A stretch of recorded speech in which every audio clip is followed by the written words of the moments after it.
اعوذ باللہ من الشیطان الرجیم، بسم اللہ الرحمن الرحیم۔ ثالثاً یا ثانیاً ان وجوب التحذیر یا ان وجوب التحذیر واجب مطلقاً سواء افاد الانذار والعلم للسامع او لا لأن الوجوه المتقدمة لإفادته تقتضي ثبوته كذلك۔ حضرات صادق رضوی صاحب نے کل والے درس کو بیان کیا۔ جب اس مرحلے پہنچے تھے تو میں نے ان کو روکا کہ آج کے درس میں ہم ملا دیتے ہیں۔ جن چیزوں سے حجیت خبر ثقہ پر استدلال کیا جاتا ہے ان میں سب سے پہلی چیز قرآن ہے۔ ٹھیک ہے، قرآن مجید میں ایک آیت پیش کر چکے ہیں، آیہ نبا، دوسری آیت آیہ نفر ہے۔ اس میں انہوں نے فرمایا تھا فلولا نفر من کل فرقۃ منہم طائفۃ لیتفقہوا فی الدین ولینذروا قومہم اذا رجعوا الیہم لعلہم یحذرون۔ آیت کا معنی ذہن میں ہے نا؟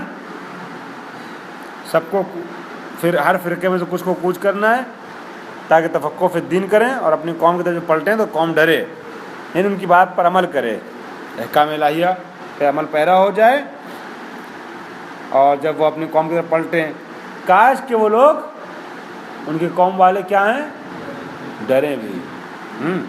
وہ انذار کریں، ان کا فریضہ انذار کرنا اور قوم کا فریضہ ہے کیا، ڈرنا، یعنی ان کے انذار کو تسلیم کرنا، اس کے اعتبار سے عمل کرنا۔ یہ بات تھی۔ کہا تھا اس آیت سے حجیت خبر ثقہ پر استدلال ہم کرتے ہیں 3 مقدموں کے ساتھ۔ پہلا مقدمہ بیان کیا جس کے اندر بھی 3 صورتیں تھیں، 3 مقدمے تھے، ہے نا، وہ میں پیش کر چکا ہوں، لیکن بات کو مربوط کرنے کے لیے دوہرا رہا ہوں۔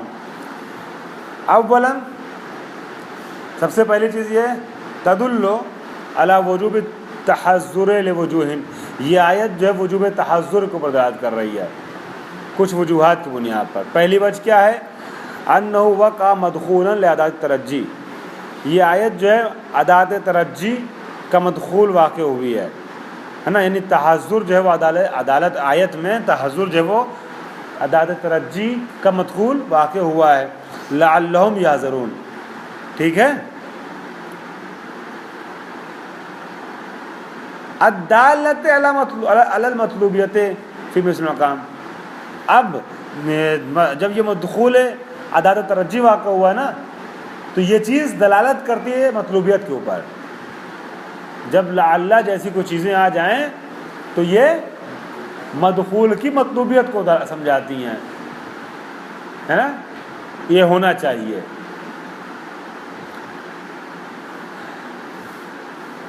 ومطلوبیت التحذر مسابقۃ لوجوبہ، اب اگر تحذر مطلوب ہو گیا نا چونکہ لعل کے بعد آیا ہے تو اب یہ کیا نام ہے، مطلوبیت تحذر یہ مساوی ہے کس کے، وجوب کے، وجوب تحذر۔ کیوں؟ لأن الحذر ان کان له مبرر فهو واجب، اس لیے کہ حذر کے معنی ہوتے ہیں ڈر کے، خوف کے۔ اب اگر حذر کی کوئی وجہ موجود ہے تو حذر کیا ہو جاتا ہے، حذر کی کوئی علت نہ ہو، حذر کا کوئی سبب نہ ہو تو حذر واجب نہیں ہے۔ لیکن اگر حذر ہے، حذر کی کوئی کی دلیل ہے، حذر کا کوئی سبب ہے تو یہ حذر کیا ہو جاتا ہے، واجب ہو جاتا ہے۔ وَإِلَّا لَمْ يَكُنْ مَطْلُوبًا، اور اگر حذر کی کوئی دلیل نہ ہو تو واجب نہیں ہوتا، واجب نہیں ہوتا تو مطلوب بھی نہیں ہوتا ہے۔ حذر جو ہے کوئی دلیل ہوتی ہے، کوئی سبب ہوتا ہے تبھی مطلوب ہوتا ہے، ورنہ نہیں ہوتا۔ اب اس دلیل کی بنیاد پر حذر کیا ہو جاتا ہے، صرف مطلوب نہیں رہ جاتا بلکہ واجب بھی ہو جاتا ہے۔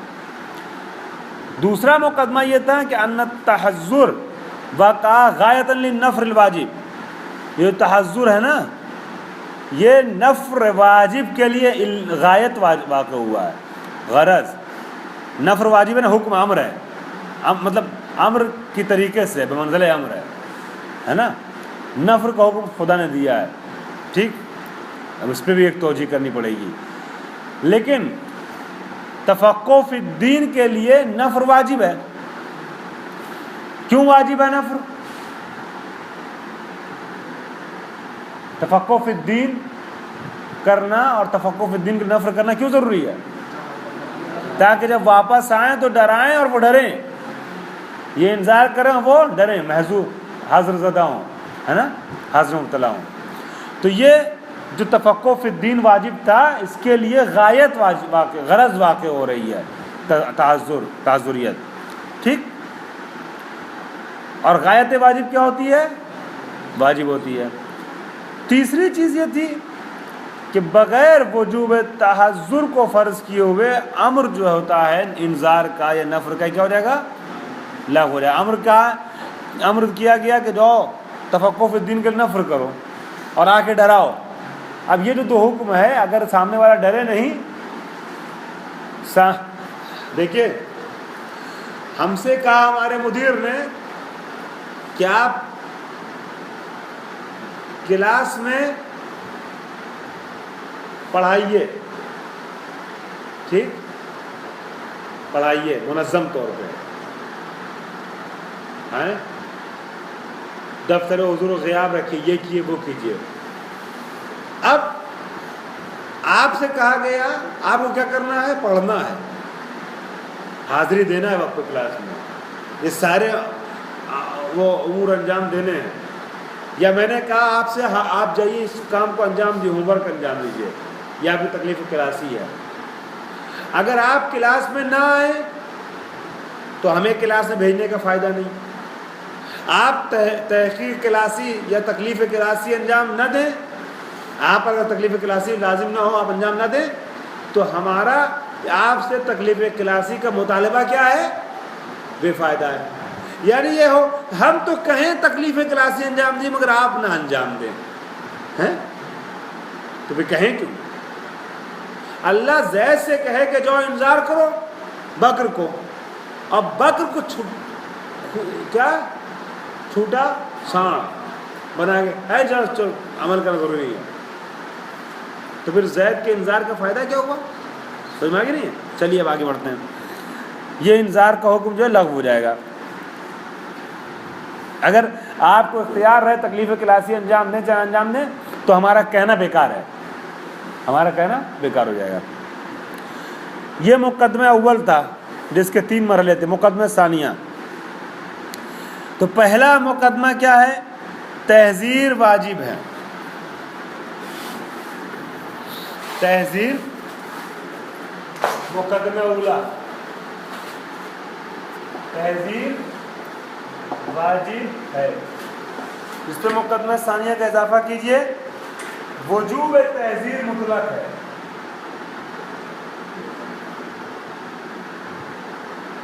وجوب تحذیر مطلق ہے،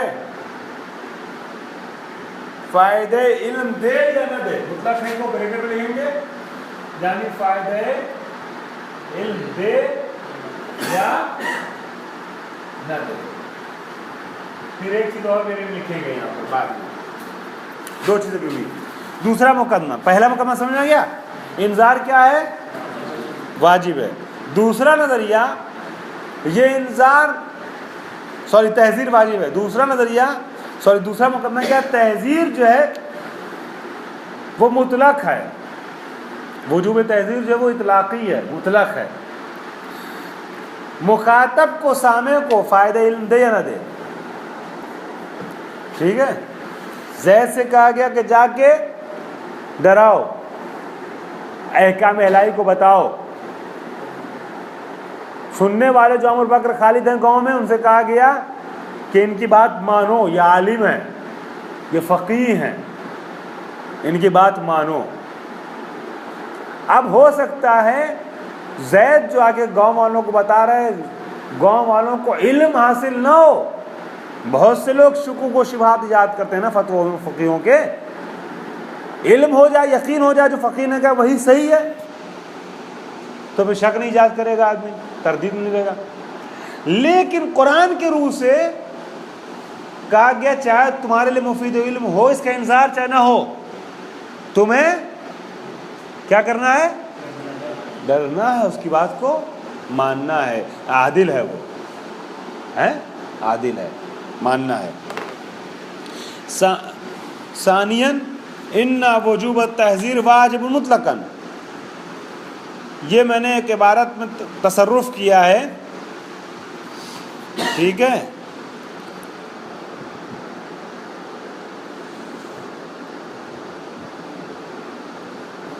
یا تو ایسے ہم پڑھ رہے ہیں، شہید صدر نے لکھا ہے کہ ان وجوب التحذیر واجب، لفظی ترجمہ کی اس کا کیا ہوگا؟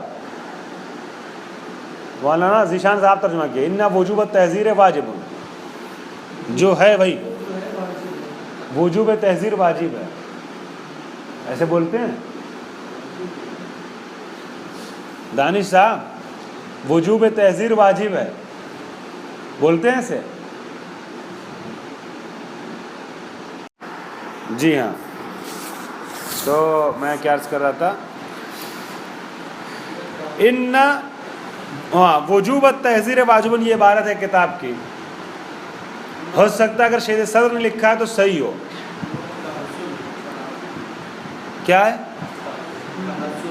ان التحذر واجب، ان وجوب التحذر واجب. چلیے وجوب التحذر صحیح، وہ تحذر صحیح آپ کے ہاں، مجھے وجوب سے کام ہے. ان وجوب التحذر واجب، وجوب تحذر واجب ہے، یہ ہوگا ترجمہ. تو اگر شہید صدر نے لکھا ہے تو بھائی ہو سکتا ہے کچھ وجہ ہو جو میرے سمجھ نہیں آ رہی ہے، لیکن اشتباہ ہے، چاپی وغیرہ بھی ہو سکتا ہے یا اہمال ہو سکتا ہے. تو عبارت ایسے ہوگی، ان التحذر واجب مطلقاً، ان التحذر واجب مطلقاً، تحذر واجب مطلق، چاہے سامنے والا جو ہے وہ اس کے لیے تحذیر یا انذار مفید علم ہو چاہے مفید علم نہ ہو، سامع کے لیے تحذیر یا انذار مفید علم ہو یا نہ ہو، لیکن تحذر مطلقاً واجب ہے. ان التحذر واجب مطلقاً، یا ان کی عبارت کو اگر لے کے چلیں گے تو ایک لفظ بدلنا پڑے گا، ویسے ان وجوب التحذر ثابت مطلقاً. ان بزرگان رائے دیں، میں صحیح کہہ رہا ہوں نہیں صحیح کہہ رہا ہوں، ہے نا؟ ان وجوب التحذر ثابت، وجوب تحذر ثابت ہے مطلق طور پر، چاہے سواء نفاذ الانذار العلم، چاہے یہ انذار جو ہے وہ مفید علم ہو چاہے نہ ہو سامع کے لیے. لأن الوجوہ المتقدمہ افادتہ یعنی وجوب تحذر، اور ثبوتہ آگے آ رہا ہے وجوب،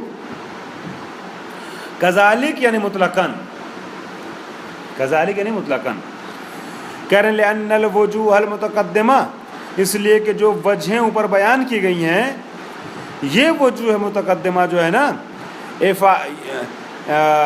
افادہ تحذر کے لیے، افادہ تحذر کے لیے جو وجوہ بیان کی گئی ہیں، تقتضی، یہ اقتضا کرتی ہیں کس بات کا؟ وجوب تحذر کا، کذالک مطلقاً. مطلب کیا ہوا؟ انہوں نے فرمایا تھا نا 3 مقدمے دیے تھے کہ ترجی کے ساتھ آیا ہے لہذا مطلوبیت کو سمجھا رہا ہے، مطلوبیت جو ہے وہ مساوی ہے وجوب کے، ٹھیک ہے. اور پھر آگے چڑھ کے کہا کہ غایت واجب ہوتی ہے، ہیں. پھر آگے چل کے کہا کہ وجوب تحذر جو ہے وہ اس وقت مفید ہے کہ جب انذار وجوب تحذر اگر ہوگا تب انذار مفید ہے، ورنہ انذار کو فائدہ نہیں ہے. یہ ساری باتیں کہی تھی نا انہوں نے، اس طریقے سے مقدمہ چینی کی تھی. تو فرماتے ہیں کہ ان التحذر، جس تحذر کو ہم نے واجب بتایا ہے مقدمہ اول میں، جس تحذر کو ہم نے مقدمہ اول میں اپنی تینوں شقوں کے ساتھ، مقدمہ اول میں کتنی صورت بنی تھی؟ 3 شقیں، تینوں شقیں ملا کر کے یہ ثابت کیا تھا کہ تحذر کیا ہے؟ واجب ہے. اب وہ تحذر کے جس کو ہم نے اوپر واجب بتایا ہے یہ مطلقاً واجب ہے، اس کا وجوب کیا ہے؟ مطلقاً ہے، چاہے سامنے والے کے لیے مفید علم ہو چاہے مفید علم نہ ہو. یعنی عادل کہے خبر واحد اگر ہو، مفید علم نہ بھی ہو، تب بھی تحذر کیا ہے؟ واجب ہے۔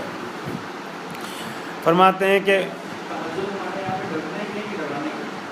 ڈرنے کے، ڈرانے کا فائدہ نہیں ہے اگر ڈرے نا، تحذر وہ تحذیر ہو جاتا۔ پھر پہلے مقدمہ اولا میں انہوں نے جو ہے تحذیر یا انذار، تحذیر و انذار ہم مانا ہو جائیں گے، تحذیر و انذار کی مدد سے تحذر کے وجوب کو سمجھایا ہے۔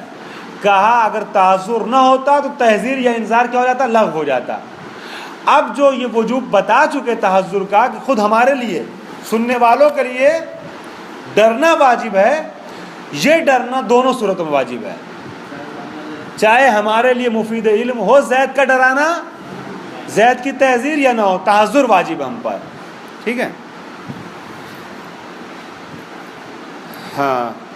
ثانیاً ان التحذر واجب مطلقاً، تحذر واجب مطلقاً سواء افاد الانذار العلم للسامع، چاہے یہ انذار سامع کے لیے مفید علم ہو یا مفید علم نہ ہو۔ ٹھیک ہے؟ لأن الوجوہ المتقدمہ لافادتہ، اس لیے کہ جو ہم نے 3 وجہیں پیش کی ہیں اوپر افادہ وجوب تحذر کے لیے، ہے نا، کہ یہ آیت جو ہے وہ وجوب تحذر کا فائدہ دے رہی ہے، یہ تینوں وجہیں تقتضی، اس بات کی متقاضی ہیں، کس بات کی؟ ثبوت الوجوب، کہ وجوب تحذر ثابت و کذالک، یعنی ہاں احسان مطلق طور پہ۔ ٹھیک ہے؟ ہم نے کہا کہ زید آ کر کے ڈرا رہا ہے، تحذیر کر رہا ہے، انذار کر رہا ہے، انذار بے فائدہ ہو جائے گا اگر زید کے انذار پر تحذر نہ ہو۔ تو اب جس طریقے سے ہم نے اوپر یہ ثابت کیا کہ تحذر واجب ہے، تو یہ بھی سن لیجئے کہ اب وہ تحذر سواء حصل العلم به بالتحذیر او لا، تحذر واجب رہے گا، ہے نا؟ جو ڈر رہا ہے اس کو، تحذر اختیار کرنے والے کو یا تحذر کے مرتکب ہونے والے کو، چاہے مفید علم ہو اس کی تحذیر یا نہ ہو۔ ثالثاً، تیسرا مقدمہ فرماتے ہیں کہ ان وجوب التحذر، یہ ہم لوگ یہ اولاً، یہ سوری احدھا، نہیں اولاً و ثانیاً و ثالثاً، اولاً و ثانیاً و ثالثاً سے کیا سمجھنا چاہ رہے ہیں؟ جی، خبر واحد حجت ہے، حجت خبر واحد کو سمجھنا چاہ رہے ہیں۔ تو مقدمہ اولا میں انہوں نے بتایا کہ آیت کا سیاق و سباق یہ بتاتا ہے کہ تحذر جو ہے وہ کیا ہے؟ واجب ہے۔ مقدمہ ثانیہ بتایا کہ تحذر جو واجب ہے وہ مطلقاً ہے، چاہے مفید علم ہو چاہے نہ ہو، دونوں صورتوں میں تحذر واجب ہے۔ مقدمہ ثالثہ میں فرماتے ہیں کہ ان وجوب تحذر حتی ما عدم الحصول علم لدى السامع مسابق للحجیت شرعاً، جب شارع نے یہ کہا کہ چاہے تمہیں علم حاصل ہو چاہے حاصل نہ ہو، محذر کے تحذیر پر تمہیں حذر کرنا ہے، ڈرنا ہے۔ ڈرنا مطلب عمل کرنا ہے۔ زید جو محذر ہے، جو منذر ہے، ڈرانے آیا ہے، وہ عادل ہے، اس کے تحذیر کو، اس کے انذار کو تمہیں فالو کرنا ہے، عمل کرنا ہے۔ اگر یہ کہا ہے شارع نے قرآن میں کہ زید کی تحذیر کے اعتبار سے تمہیں حذر کرنا ہے، تو اب گویا شارع یہ کہنا چاہ رہا ہے کہ اس کی خبر کیا ہے؟ ایسا حجت۔ وہیں تک تو پہنچنا چاہ رہے تھے ہم۔ ان وجوب التحذر حتی ما عدم حصول علم لدى السامع، حتی اس صورت میں بھی کہ جب سامع کو علم حاصل نہ ہو تحذیر کے بعد، ہے نا، تب بھی تحذر کا واجب ہونا مسابقون للحجیت شرعاً، یہ حجیت شرعی کے مساوی ہے، حجیت شرعی کے مساوی ہے۔ اب یہاں پر آپ لکھیں گے پلس، آپ نے پہلے لکھا تحذیر، میں نے یہاں تحذیر لکھا، یہ تحذر ہے، تحذر واجب ہے نا، تحذر واجب ہے، ٹھیک۔ اور وجوب تحذر جو وہ کیا ہے؟ وجوب تحذر کیا مانا؟ مطلق ہے. اس کے آگے آپ لکھیں گے وجوب تحذر، وجوب بنا ساتھی کافی صاحب وجوب تحذر ہی ہے نا یہاں پر. وجوب تحذر حتی مع عدم حصول علم ہونا، مع عدم حصول علم، عدم حصول علم لدى السامع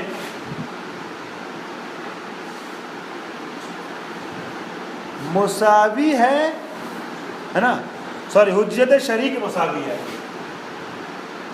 حجت شرعی کے مساوی ہے. ہو گیا؟ یہ ہے امتحان. امتحان میں خلاصہ اگر ایسے لکھ دیا جائے تو بات سمجھ میں آ جاتی ہے. حجت خبر ثقہ کو ثابت کیسے کریں گے اس آیت کے ذریعے سے؟ ایسے مقدمہ اولا اپنی تمام تینوں وجوہات کے بعد مقدمہ اولا تحذر واجب ہے، اس آیت سے سمجھ میں آ رہا ہے. یہ وجوب تحذر مطلق ہے، یعنی جہاں مخاطب کو خبر سے علم حاصل نہ ہو وہاں پہ بھی تحذر ہے. ٹھیک. اب وجوب تحذر حتی مع عدم حصول العلم لدى السامع، سامع کو علم نہیں حاصل ہو رہا ہے تب بھی اگر تحذر واجب ہے تو یہ مساوی ہو جائے کس چیز کے؟